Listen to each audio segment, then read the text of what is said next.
May tanong po dito si Ma'am Sel. Ma'am, ano po yung irig? Bakit po siya ina-advise sa kapatid ko na nakagat ng aso sa mukha? Thank you po.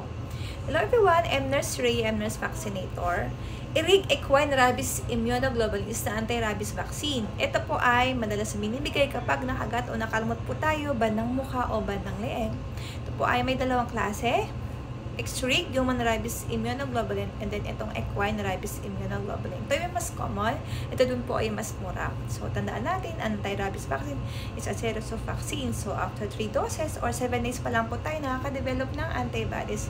Ibig sabihin, kapag nakagat po tayo sa bandang leg o bandang mukha or malala, kailangan po natin ng irig.